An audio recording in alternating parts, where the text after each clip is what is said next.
Hello दोस्तों, नमस्कार। आइए आप सभी के बीच बिहार बोर्ड के सबसे इम्पोर्टेंट क्वेश्चन आज फिर से मैं लेके आया हूँ। और ये क्वेश्चन खासकर 10th क्लास के लिए बहुत ही इम्पोर्टेंट क्वेश्चन है और ये पूरे एनसीईआरटी मैथ के सबसे लॉन्ग क्वेश्चन माना जाता है। इसको काफ़ी इम्पोर्टेंट क्वेश्चन है, क्वेश्चन पूछता भी है काफ़ी मात्रा में।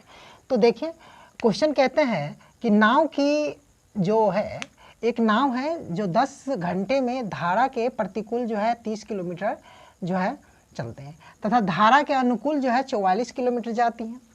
13 घंटे में वह 40 किलोमीटर धारा के प्रतिकूल एवं 55 किलोमीटर धारा के अनुकूल जाती है। ठीक है।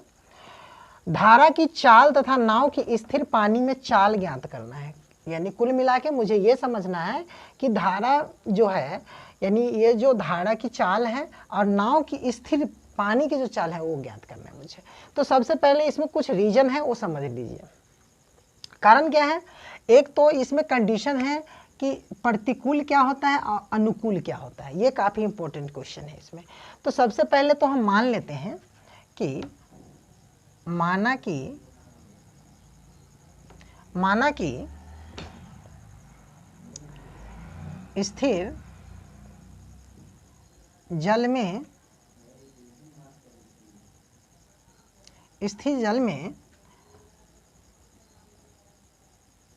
चाल, स्थिर जल में जो चाल है, स्थिर पानी में चाल, तो स्थिर जल में जो चाल है उसको हम x किलोमीटर प्रति घंटा मान लेते हैं। ठीक है, बराबर इतनी। अच्छा, उसके बाद जो है धारा की चाल, इसको हम y किलोमीटर प्रति घंटा मान लेते हैं। ठीक है। अच्छा, रह गया समय। तो समय बराबर तो मालूम ही होगा कि दूरी बट्टा चाल होता है। ठीक है, ये फार्मूला है हमारा। तो जब इतना बात याद है तो ये चीज़ भी जान लीजिए थोड़ा, ये प्रतिकूल क्या होता है, अनुकूल क्या होता है। ये इस क्वेश्चन के सबसे खास है। अगर ये चीज़ को समझ गए तो क्वेश्चन सॉल्व हो जाता है। सबसे पहले यहाँ हम लिख देते हैं कि प्रतिकूल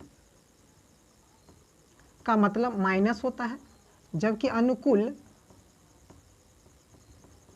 का मतलब प्लस होता है। इतना आपको याद रखना पड़ेगा। ठीक है। चलिए, अब है क्या, इस क्वेश्चन को प्रश्नानुसार सॉल्व कर लेते हैं। प्रश्नानुसार यानी प्रश्न के हिसाब से करते हैं सॉल्व। तो देखिए गाइस, यहाँ पे आपको ध्यान देना पड़ेगा। क्वेश्चन काफ़ी थोड़ा इंपॉर्टेंट है, लंबा भी क्वेश्चन है, 5 नंबर में पूछे जाते हैं और ये 100% फिक्स है कि क्वेश्चन आता है।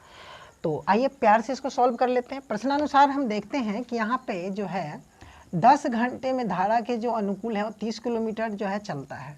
तो हमें यहाँ पे प्रतिकूल का मैंने पहले डिसाइड कर दिया है कि यह माइनस होता है, तो आप यहाँ पे जो है x माइनस वाई कर सकते हैं। और ये प्रतिकूल का मतलब होता है x प्लस वाई, क्योंकि दोनों एक बार निगेटिव और एक बार पॉजिटिव में है। तो आप इसे जो है इजीली तरीके से आप यहाँ से सॉल्व कर सकते हैं। 10 घंटे समय लेते हैं, एक प्रतिकूल है और प्रतिकूल अगर है तो हो जाएगा कितना, 30 बट्टे प्रतिकूल का मतलब माइनस, तो x माइनस वाई। और प्लस के एक बार अनुकूल जाती हैं लेकिन वो कितना लेती हैं, 44 किलोमीटर। तो 44 बट्टे अनुकूल का मतलब प्लस, तो x प्लस वाई।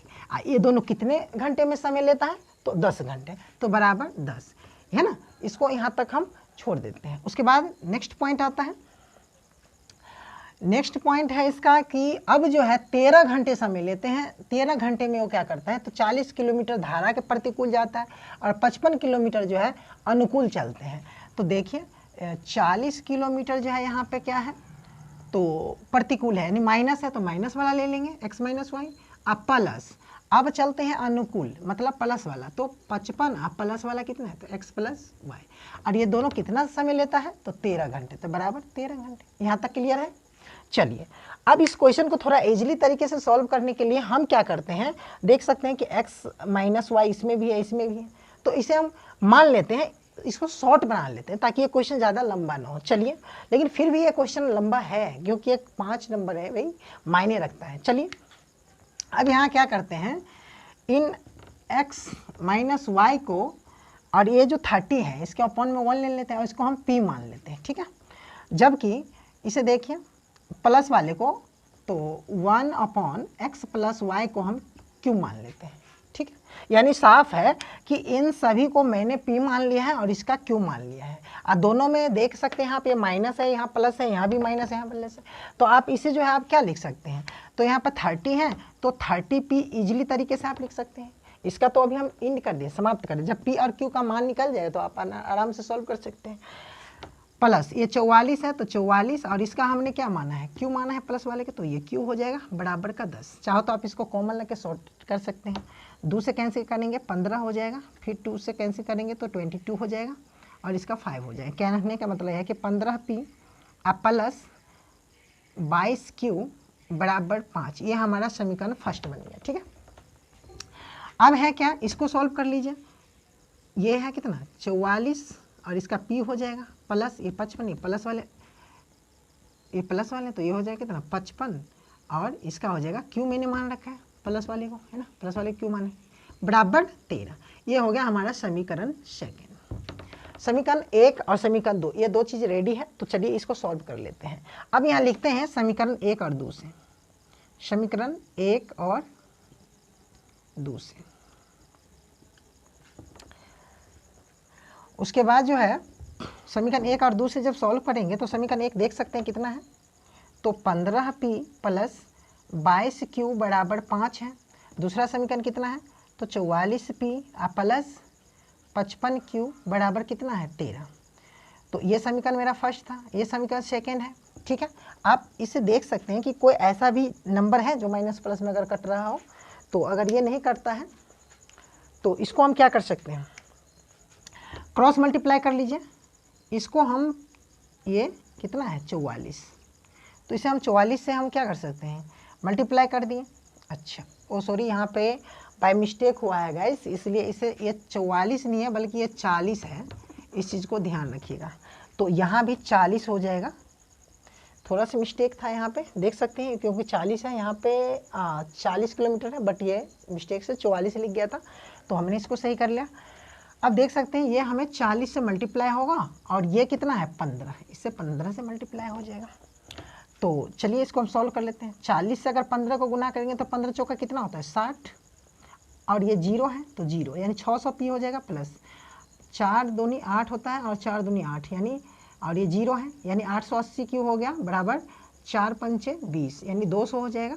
इसको मल्टीप्लाई करें तो 600 हो गया p, ये प्लस है 15 से आप इसको गुना करें तो 15 पंचे कितना होता है 75 और 15 पंचे 75 और हासिल हो गया आपका 7। इसको ऐड करेंगे तो हो जाएगा 75 और 5 हो गया 2 और इसके बाद जो है 15 पंचे 75 और 15 पंचे 75 में अगर आप 7 ऐड करते हैं तो 82 हो जाएगा, है ना। और ये q है तो q हो गया और 13 को 15 को गुना करें आप तो 15 ते कितना होता है 45 हासिल 4, 15 के 15 4 कितना होगा 19, ठीक है। तो इसे हम चिन्ह बदल लेते हैं, ये माइनस प्लस तो कैंसिल हो जाएगा। अब इसे देखिए 80 में से अगर 25 को माइनस यहाँ करें तो 5 और ये 6 नहीं ये 7 बचेगा ना, 7 में से 2 गया तो 5 हो जाएगा q यानी 55q बराबर, इसको माइनस करेंगे तो कितना होगा 5, 5 का 5 और 5 से अगर 55 को काटेंगे तो कितने बार में कटेगा 11 बार में कटेगा। तो q का मान कितना है 1/11, इसको हम यहाँ पे रख देते हैं, ठीक है। तो अब इसे हम q का मान जो है समीकरण 1 में रखते हैं, यहाँ लिख लेते हैं q का मान समीकरण 1 में रखने पर। आप चाहे तो समीकरण 2 में भी रख सकते हैं, कोई दिक्कत वाली बात नहीं है। तो समीकरण जो है 1 में रखेंगे तो समीकरण 1 देख सकते हैं कितना है 15p प्लस 22q बराबर कितना है 5। तो 15p प्लस, चूँकि हमें जो है यहाँ पे q का मान रखना है तो 22 और q को हटाएंगे क्योंकि q का मान रख रहे हैं ना, तो 11 1/11 है बराबर का 5, 11 दूनी कितना होता है 22। तो आप देख सकते हैं 15p प्लस का 2 1 2 बराबर का 5, तो 15p बराबर ये 5 है, इस 2 को पक्षांतर करेंगे तो -2 होगा, 15p बराबर 5 में से 2 माइनस करेंगे तो 3 होगा, 3 ने 3 और 3 पंचे 15, यानी P का मान जो है वो कितना है 1/5। आप देख सकते हैं गैस कि P और Q का मान मैंने निकाल लिया है। आप चाहे तो इसे शॉर्ट स्क्रीन ले सकते हैं, खैर वीडियो बना हुआ है, आप चाहे तो बना सकते हैं। उसके बाद जो है इसमें अभी क्वेश्चन बाकी है, इसलिए अब हम P और Q का मान निकालेंगे तो आपको ईजिली तरीके से इस धारा का जो चाल है और स्थिर जल में पानी के चाल है वो ईजिली तरीके से निकल जाएगा। गाइस थोड़ा क्वेश्चन लंबा है और क्वेश्चन है भी खास क्वेश्चन है ये, तो चलिए हम इसमें से कुछ क्वेश्चन को जो है मूव कर लेते हैं, मिटा लेते हैं, क्योंकि स्पेस है नहीं तो इसमें यहाँ पे हम मिटा लेते हैं।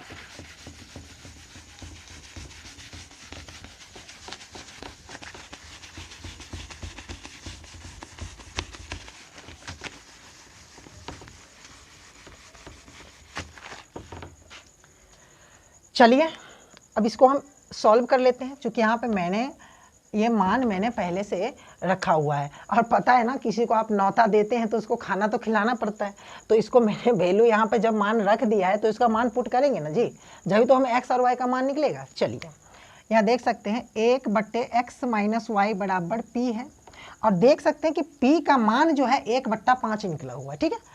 तो यहाँ पे आप मान रख दीजिए 1/x - y बराबर p का मान कितना है, देख सकते हैं 1/5 है, ठीक है।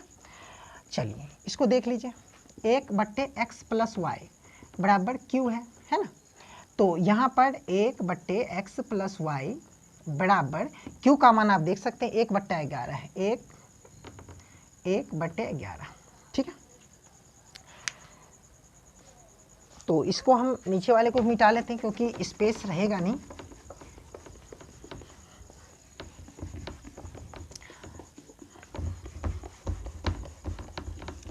जी हाँ अब सॉल्व हो जाएगा।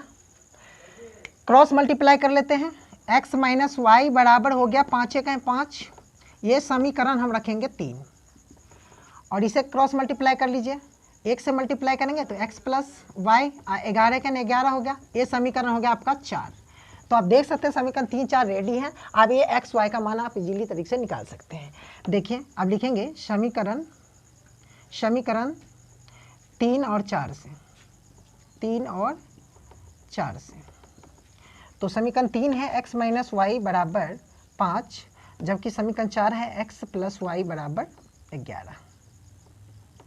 तो ये प्लस माइनस कैंसिल हो जाएगा, x को ऐड करेंगे तो 2x बराबर हो जाएगा कितना 11, 5 को जोड़ेंगे 16, 2 से काट सकते हैं, 2 × 8 16, x का मान कितना हो गया 8, इसको यहीं रहते हैं। अब x का वैल्यू किसी में भी रख सकते हैं, समीकरण 3 या 4 में। चलिए x का मान समीकरण 3 में रखने पर और समीकरण 3 देख सकते हैं कितना है x - y बराबर 5 और x का वैल्यू कितना रखना है 8, तो x हटाएंगे 8 - y बराबर 5, -y बराबर ये 5 है, इसको पक्षांतर करेंगे तो ये प्लस में इधर आएगा तो माइनस हो जाएगा, तो -y बराबर कितना होगा 5 में से 8 करेंगे माइनस तो माइनस का 3 हो जाएगा, ये माइनस से माइनस कैंसिल, y बराबर कितना होगा 3। और देखिए यहाँ पे हमने मान रखा है कि पहले मैंने मान रखा था क्वेश्चन में जो मैंने मूव कर दिया है, अब यहाँ पे हम x किसको माने थे ये चीज़ मुझे देखना है। तो यहाँ पर x जो माने थे वो था ये कि धारा का जो अनुकूल है 30 किलोमीटर, तो हम यहाँ पे नाव की स्थिर जल की जो मान था वो 3 था, y x माने थे और ये y किसको माने थे धारा की चाल को। तो आप नीचे लिख भी सकते हैं कि धारा की चाल बराबर x और नाव में स्थिर जल की चाल बराबर 3, इतना लिख सकते हैं हम। Thank you watching this video.